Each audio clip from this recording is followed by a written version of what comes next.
Good morning, everyone. My name is John Hazlip, and I'm with Florida Department of Transportation and Surveying Mapping Office in Tallahassee. And this is a webinar on MicroStation visualization of surveying data and deliverables. I want to thank you all for coming this morning. First, I want to give a quick word about Casey. We are a Casey state, and we do use Casey, but Casey is beginning to have issues. Every time MicroStation does an update, or Windows does an update, or releases a new operating system, there's functionality in Casey we have to repair, and at some point, we're worried that we may lose some of that functionality, if not all of it. Casey's not being supported by or updated by Autodesk. We don't have any control over the trigger of when Casey will not work on your laptop or your desktop anymore. But as long as Casey continues to work for DOT, we'll include updated resource files in the state kit and support Casey. So what happens if Casey's gone tomorrow? We'll be scrambling, and we'll be looking for other ways to do things. Now, we're not completely unprepared. In the summer of 2010, we released the SMD file for use with GEOPAK survey. We had an SMD file for a long time, but we updated it and included features and also built an XML feature table for data acquisition. So in the past, when it came to visualization, the only reliable way to visualize surveying and deliverables was with Casey. You had to use a theme viewer, you had to use a list file, you'd save the CDG and use a converter, a VBA converter, to get it to MicroStation. There were drawbacks with that, not a lot. There were some limitations. The existing surface in the 10 for Bentley had to be created in a very roundabout method, and essentially we made a mesh from a CDG file, sent it over to Roadway Design, who created a 10 from that, and the way they created always amazed me. It was a very, very simple, rudimentary way of creating a 10, and I just always felt that they didn't get the complete package from surveying anyway. The inclusion of the FDOT 10 SMD file gave us flexibility in the way we create deliverables. Tweaking the survey levels in the DGN lab so that features did not reside on levels with other features that are common to multiple disciplines. And this was really a very important development, because now we can segregate out the deliverables by levels. Before, there was bleed over. Some of the utilities would show up on topo, some of the topo would show up on drainage, some of the drainage would show up on utilities. It was a problem. Hopefully we've created a fix for that. Standardized zones allows us to predict and preset features and filters. So where are we now? Types of visualization is MicroStation level display filters, as I said. GEOPAK survey data sets we can visualize from a GPK file, and we can visualize in the future is data acquisition, which will be known as survey in the SS3, SS4 release. But we can add points, chains, and zones with data acquisition. So where are we right now? Tweaking the DGN library allowed us to create a drainage file, a topo file, utility file, and even our topo RW file. And I wanted to give you a quick look into that. The first thing I'll show you is this data set is just a set of features. That's all this is. This is points, and this is chains. In fact, these are pretty much all the points and chains we have. Now, this is Casey, and I wanted to mention this very quickly because one feature in this set, I think I made it the flagpole, and I put as a ground attribute. I wanted to show you that was actually, there is another one. It is a ground shot. This is something we've added that you'll see in the MR4 release. It's also a ground shot. All the others are features. So, as I said, where are we now? I'm going to go into MicroStation and just show you I brought that file over as a CDG file and converted it, and here we are in MicroStation with the same thing. Here's our flagpole that I mentioned earlier. Point I'm making is we do have points coming over on the text label. The point locator is coming over on the point locator. But everything else, if you get a description, it's also on the text label. Only in special cases are we able to tell it something different. Here you see these points coming on the survey level. But what you notice is you do get something, but you get what it is and what the level is, but that's all you get out of this. We can create deliverables from this fairly easily, and by using the level filter, as I mentioned. And this is an important development. And this is just the level display box right here. This is our just normal level display box. I'm going to dock it over here on the right side. And it's set to filters. I could set it to levels, and you'll see levels there. But if I set it to filters, you're going to see a list of filters. And these are mostly for roadway design. They're really probably 100% for roadway design. But in this, you'll see our drainage file filter, and you'll see the screen change. Only the drainage is shown. And you'll see a couple of point features, 3-point features, and then a handful or so of drainage features. If I turn off the drainage and go to topography, you'll see the topography features, and then from there you see the utility features. If you had an actual project, that's exactly what you would see. And these are 100%. So I want to show you can make a deliverable very quickly by fencing your area. Put it on. I'm going to make a utility file. Say fence. Take the cap locks off. Fence file. This is another underused MicroStation command. It'll bring it up. I'm going to call it UTEXRD01. Say save, and if you notice down at the bottom, it says accept, reject. So I have to hit the screen. That writes the file, and then I hit it again and get rid of the fence. I could do the same thing to the topo file, the topo RD file. Here's the filter. Fence it. Type in fence file. Name this topo RD01. Save and hit on the screen. It wrote the file, and then go ahead and click on the screen, get rid of the fence. And I'll do the same thing with the drainage. What I want to show you is these are compliant files. Here is the fence file. Call this one DREXRD01. Say save.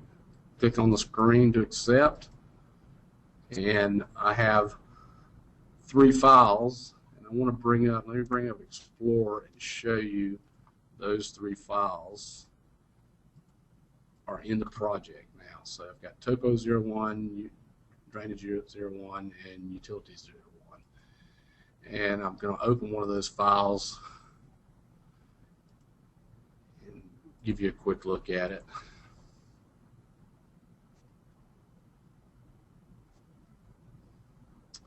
And here's the drainage file. So it says DREXRD01 at the top of the screen. If I check compliancy by hitting the quick check box, it's going to do a quick look through it, and it's going to give me 100% compliancy.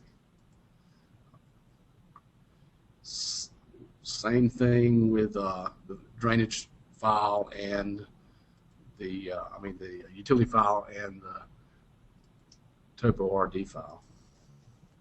Just open it up.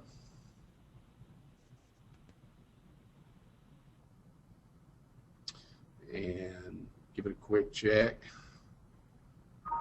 100% compliancy on the topo file. And you'll see the same thing with utilities. I won't bother going there, but I do want you to know one thing, and this is the level library, that sort of by number. we had, in order to do this, we had to add a few levels. It was very few. I think it was a total of about 5 levels.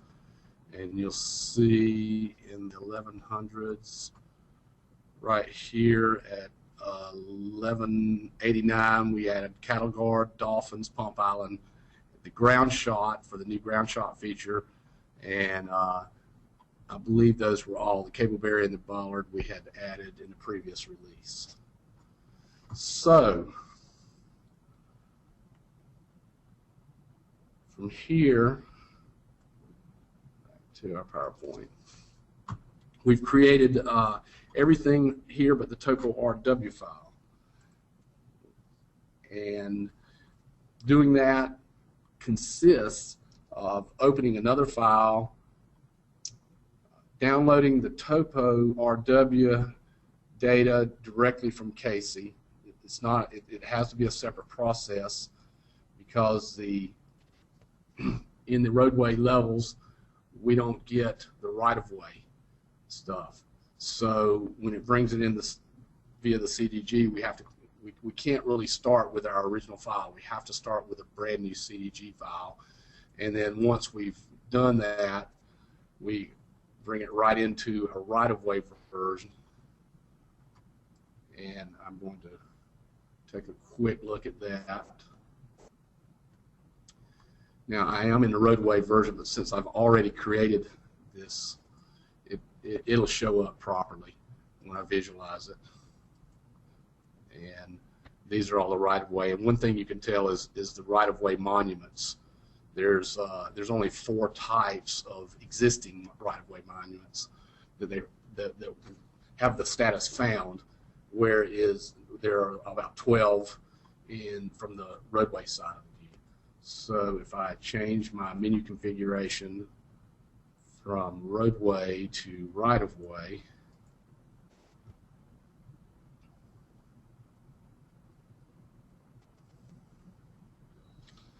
and restart MicroStation, unfortunately is something you have to do. Bear with me for a second. No. Okay. Well,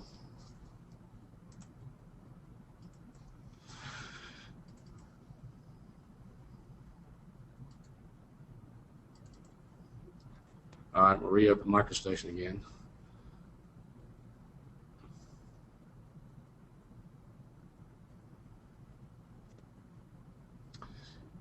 Reopen the RW9999 file that I brought in from Casey previously.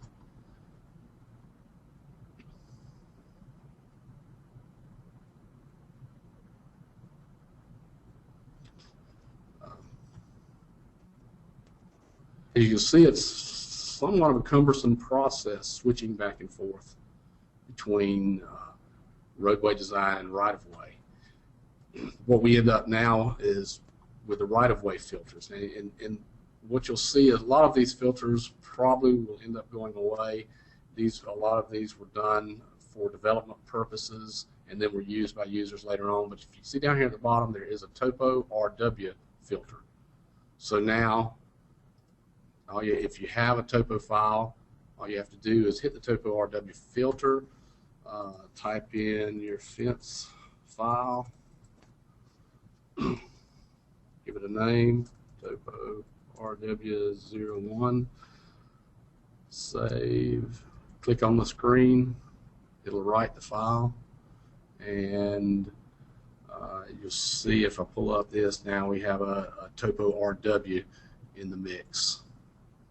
One other thing I wanted to show you was we put in a filter for utility poles. Some of the districts don't like seeing the utility poles in the topo RW, so you can always just hit utility poles, fence them, and delete them if you want, or turn them off, and then you're back here with a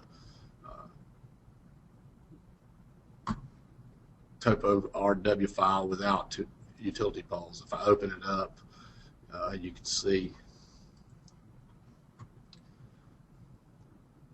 like I said, this is a cumbersome process. You're going back and forth between files. We have just the topo RW file, and if I hit check, quick check for compliancy, we get 100% compliancy. So where does that leave us now? Well, we have other options, and as I said, an alternative, GEOPAK survey is builds a project and is a very viable option to using Casey and the MicroStation CDG converter. So at the heart of GEOPAK survey is a data set. The GPK file works hand in hand with data sets. Data sets are active. When they're active, you can directly edit points and chains from the navigator within Kogo. I want to show you just a few of these tools. And then GEOPAK survey has a set of visualization tools that are very useful. And that's also something I want to show you that's probably underused. A data set can be a variety of types of data, but for our purposes, we're either going to bring in an OBS and process it with a CTL file, or we're going to import a KCP file directly from EFB or from Casey if you want to bring in a previous Casey project. Either way, the result is a data set with GPK file containing points and survey chains. Doing it the old way, doing it from using the CDG converter, we had to do an input file, and then the input file was actually read with the GEOPAK text editor and created points and chains, and with the SMD file it actually read the features and would visualize, but that's where it stopped. So with GEOPAK survey we have a few more options. We can visualize by name groups, we can visualize by feature, set search criteria, and we can visualize with the navigator, and we can visualize right-of-way features. So let me go back to MicroStation, and let me pull up a MicroStation, a GEOPAK survey project. I'm going to go ahead and close this version.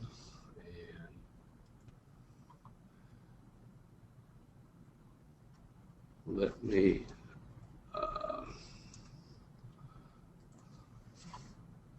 open MicroStation back up.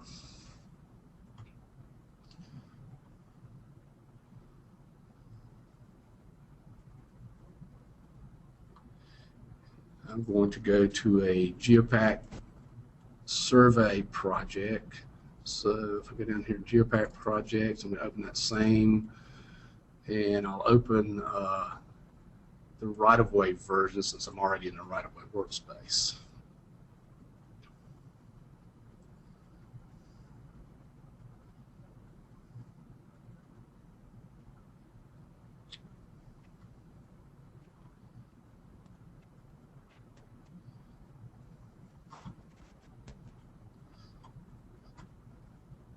So this webinar is not on GEOPAK survey, and we actually do have a previous one on how to import that. But what it is, it's visualization, and so to use the full visualization, you have to have a project. And I have a previous project that's open. It's right here, and it's 9999, just like the project number. It's just a test project. And I have a data set that I can open. I've actually brought in. And once the data set is open, and we are actually linked to the GPK file, and that is done within the preferences, which is good to know, because in visualization you need to know what SMD file you have attached. In this case, it's the rw.smd. I'm in the right-of-way workspace, so that's what I should have. And then if I go back to project, you'll see I have a job, a GPK file identified 001, and so it is open. When you open the data set, when you open the project, it opens up the GPK file, so you don't have to look for it. These settings also override any other settings. There are some other GPK settings. If you go to site, you go to user preferences, you'll see feature preferences. If anything that's here will get, and also plot scale, will be overridden by the survey project. So what I have in this file, again, is the same thing we were looking at before, but I want you to notice something a little different now, other than these are not dashed because this is the right-of-way version. When I click on the selector, I want you to see the amount of information we get.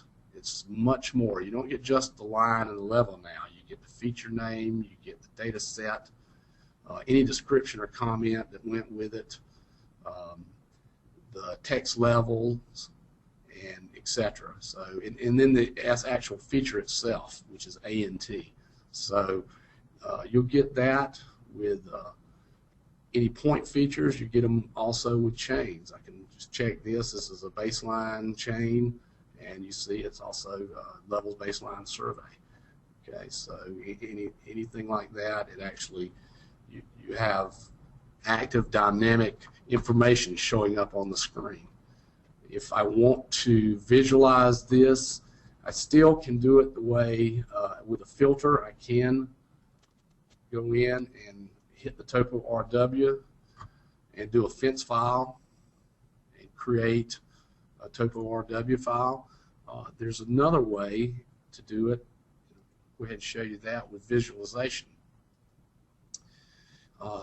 If you look right here under visualization, you can unvisualize the file, or you can visualize it. If I unvisualize all these points in this file, they just leave the file, but they're still there. As I said, you can see the monuments and this is just a teller of what file you're in.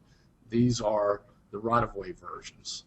Okay, so if I hit this unvisualize, it will actually remove everything in the file if I process it. Show you. Simply unvisualizes. Note to not do this while you have Kogo open, or it's very slow, because you'll actually see the points being deleted in the Kogo dialog box. So it only took a moment. If I hit this, I have no points in the file. The Kogo's still there. The points are still in the Kogo file. You see them. If I pull up Navigator, you'll see there's a survey chains are there. You'll see no lines, but you'll see all the survey points are in the file. Okay, we can visualize them directly from this box. In fact, I'm going to do that, and the point I'm making here is whether you visualize them from GEOPAK survey or whether you visualize them from the Navigator, select all points and hit this paint and just visualize all the points into the screen. It's the same. The GEOPAK survey project and the data set and this Navigator and Kogo file all work hand in hand, but the elements are just elements on the screen. So if I go over here to survey chain, I select them all. I visualized all these. Close this, you'll see they're back in the file. In fact, let me go ahead and close the Navigator in Kogo, because I want to show you. I'm not going to save it. That these are just points in the file. I could just delete them like this, and they're gone. Or I can turn around and visualize them,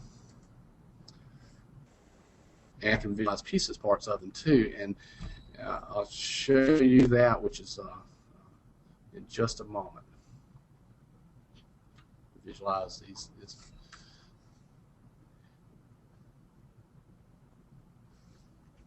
The boxes that you saw up there, what's visualized, I'm going to go ahead and tell you this. You had a set search box, and you can actually choose. That's a very important box for visualization, because it gives you a lot of flexibility. What you want to visualize for purposes of building DTMs is very important. So understanding whether these points or these chains or what points and chains get included in a DTM it can be very confusing. You can, and I'll show you a quick way of doing that ahead of time. First of all, let me go ahead and show you another way of visualizing your deliverable. This is the FDOTE _10 rw.smd file. This is the right-of-way feature table, and you can see a list of folders in here, and what gets visualized is dependent on these folders, what's in these folders. Right at the moment, I can visualize everything, and let me pull this. I actually have the wrong box up. I can visualize everything in this dialog box just by clicking on it and using these boxes at the top, these visualization boxes. Now this one's for normal display, this one's for highlighted selection, this is to hide it, and this is display only what you see. So if I hit display only what you see, you see this is the topo RW elements. If I go back to normal, there's another way I can do this. I can actually highlight it, hit this button, add it to a collection box. So I can actually do multiple. Suppose I want to see the topo RW and I want to see all the existing points along with that. I can add that to the topo RW. And then what you see is based on this box down here and overrides anything that's parked up here. So if I hit display only selection, again, I'm back at topo RW. I can fence file this and call it topo RW 01. Say save. Click on the screen and I have a topo RW file ready to go. That's just one other way of visualization. Let me show you also, I'm going to have to switch configurations here. So I'm going to switch back to roadway, and no, I don't need to save it.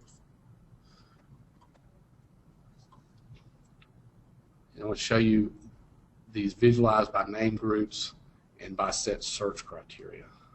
So let me go back, open up MicroStation.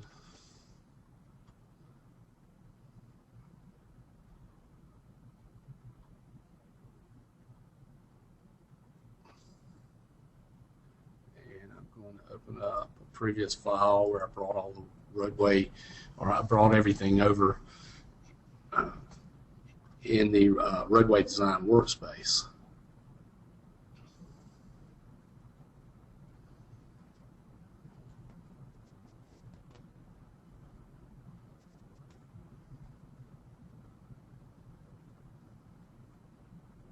Okay, go ahead and open my project again. It's open, ready to go. Again, I'm visualizing. So, go straight to visualization. We have we can visualize by name groups. This is you can just check on the box, or you can open their little toolbox. You'll get the gist of this very quickly. This shows that you can turn the data set off. Here, that's everything. Turn it back on. You can turn off just the chains. Let me see if I hit this. There's just the chains. Turn them back on. Just the point. You can turn on and off just the points. And then you can also do it by individual elements, like the point symbol. I can hide just the point symbol. You've got the point elevation, if there's one. I think there's some elevations down here. You'll see if I turn that off. And then, of course, the name and descriptions, point labels, and any comments. You can also hide or turn these back on. Let's see. Turn everything back on for the moment. I don't use that box as much as I do the by feature. Now, I just showed you the by feature, which is the box that has again a collection set, and to clear the collection set, do it right here. And also, if you notice in the preferences, if I want to switch back to the FDOT 10, which is the normal location surveying feature table, not the right-of-way version, if you go ahead and do it in the preferences, it'll automatic in your project, and then that's when it actually asked me if I wanted to save earlier, and just save. That'll be done, and you'll have the right feature table. So then I can display by feature. I can display by topo RD. I could just show just the topo RD elements. I could show just the utilities by this collection, and it's actually thinking about it right at the moment. There he goes. And I can show just the drainage with this box. But there's another way to visualize, and when you turn it off, of course, it'll show everything. And the other way to visualize is really important. It's the set search feature. And here's your set search box. Now you can highlight. Right now, everything there's nothing selected. So if I hit the highlight, it's not going to show. Okay, go ahead and cancel that. If I go into the set search and choose a data set, and that's the data set that was previously done, and you can see it right. I need to open that data set actually, and it is open now. And if I look at more detail, you come up with another box. You got points, chains, features, zones, and attributes. So if I just choose ground, for instance, and this is something I wanted to make a DTM off of, and say apply, and I go to highlight, it's going to highlight only what was in ground, only features that have the G for ground. And the reason I want to show you my set of points. If you remember, the flagpole was the only feature in there I showed you that was actually a ground feature, other than the point, the ground, the GDN point itself. So anything in this file that was labeled ground is now highlighted. I can show just those points. So I literally could selection set those to build a DTM if I wanted to do it that way. Back at the search set box, and if let me close this one more time to show you, the reset button just resets everything. So once you hit that, it clears the selection. Go back to more detail, and you'll see that I do have to take the ground off manually there. And you can choose these points either any way, in any combination you want. Another couple of things you can get a selection set from Navigator, so I could actually open Navigator and highlight them, and that would be the selection set. And I can get them from a MicroStation selection set. For instance, if I wanted to build a DTM on just this area right here, I would do that. I'd say, and once you see that I've done that, and hit this button, see it actually came in and populated points, chains, etc., features, zones, anything that's in that we're in. So you can see there are multiple zones in that selection set. If I wanted to build a DTM, from just that set, I would probably just turn off attributes, features, that kind of stuff. Go into my DTM's tools and build a DTM from survey data, which is exactly what I'm telling it right here. So if I wanted to build a 10 file, I'll just call it I think I already have one, GDTMRD, I'll call it 02, somewhere here. And go use the set search.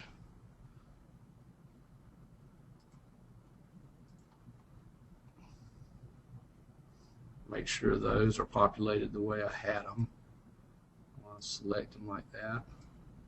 Okay. Say apply, process,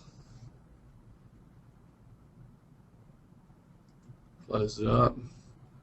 I'll go ahead and deselect it, and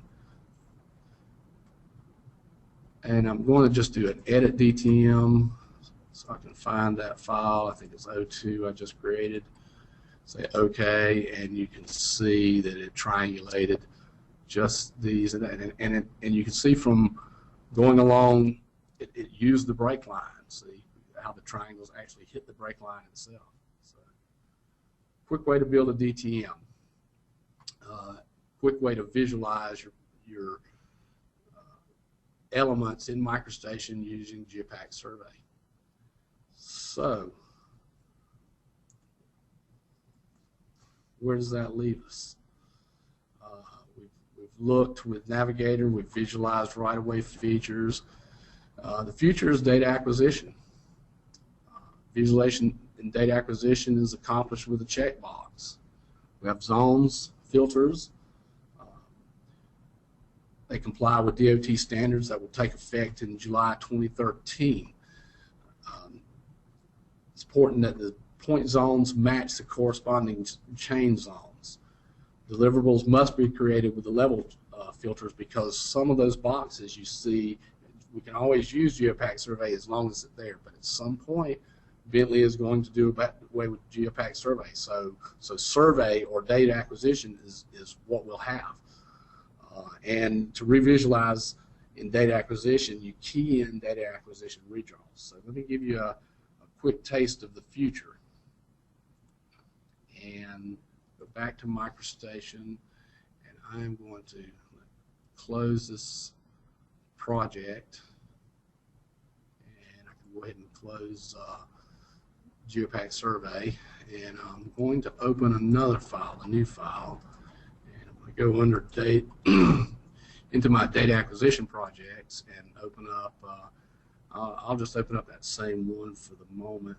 Well, actually, let me open up a smaller version. I want to open up just that topo area. Say open. Okay.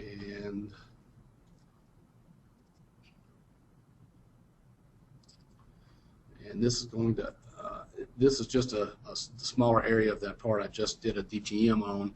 And I just wanted to show you, I put a few more things in it so you can see what's going on. There's some signs, there's a railroad sign, some chains. I'm going to up the line style, custom line style, so you can see that a little better. Okay, up to 50 scale. And so you see some manholes, some water valves, gate valves, etc., buried fiber optic, buried telephone in this file. Now, to use data acquisition, you have to actually open it. You hit data acquisition, and it will open. It'll open another dialog box right here. And I do have some of this all crowded together, so bear with me on this.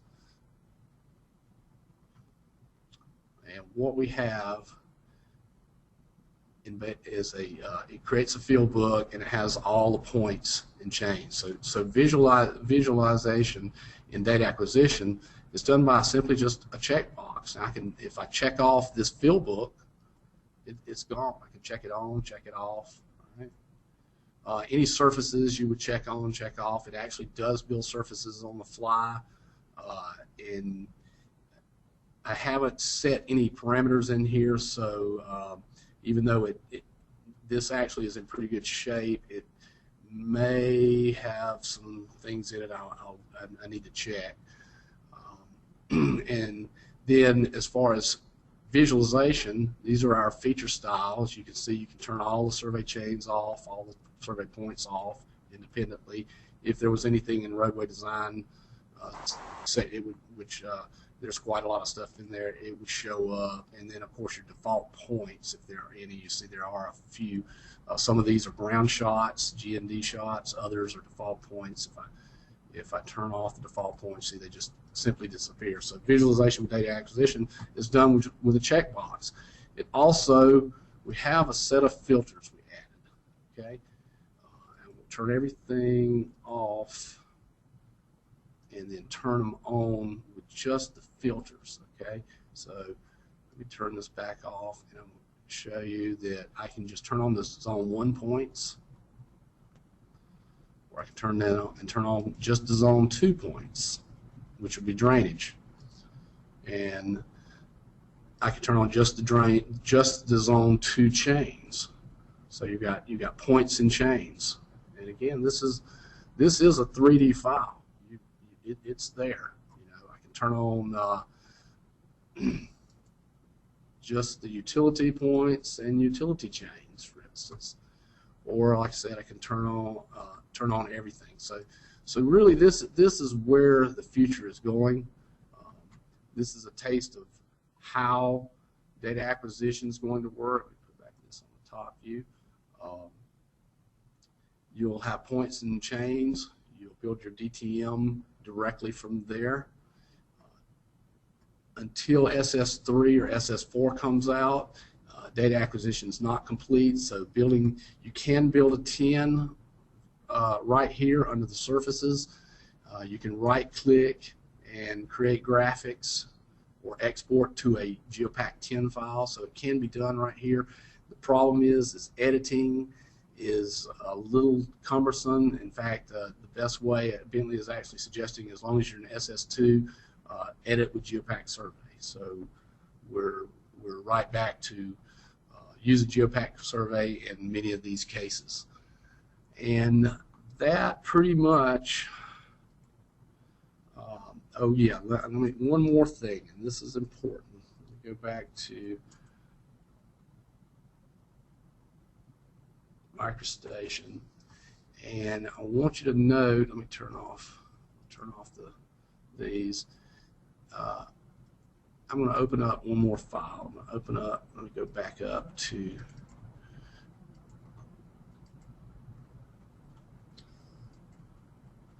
this file, which is the roadway design file with all the features in it, everything in here. Okay, and you notice that when you switch between files, if you just open it, data acquisition stays active. And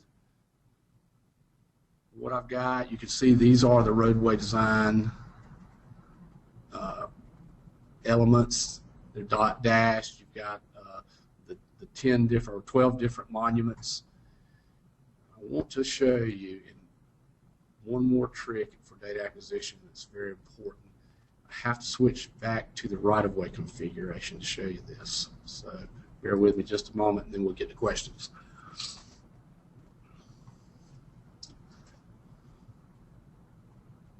And we can go ahead and end the slideshow. Start MicroStation back up.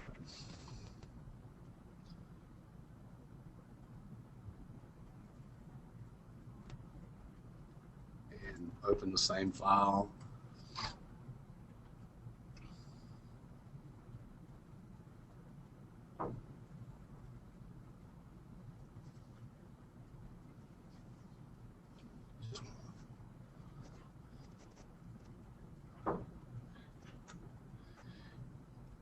And you notice I'm now in the right-of-way configuration. But if you look, you'll see the monuments are still the roadway monuments. These are still the right-of-way or the roadway, the dashed elements for existing elements. Once you open up data acquisition, you're going to see that there's actually a little bit different feature table attached. If I look under feature styles, this is not exactly the same as it was before. We have the topo RW, so we could actually, in this case, we could visualize everything by just showing the topo RW. But what I really need to show you is to revisualize everything in MicroStation. Go ahead and close this so I give you a little better view. And type in data.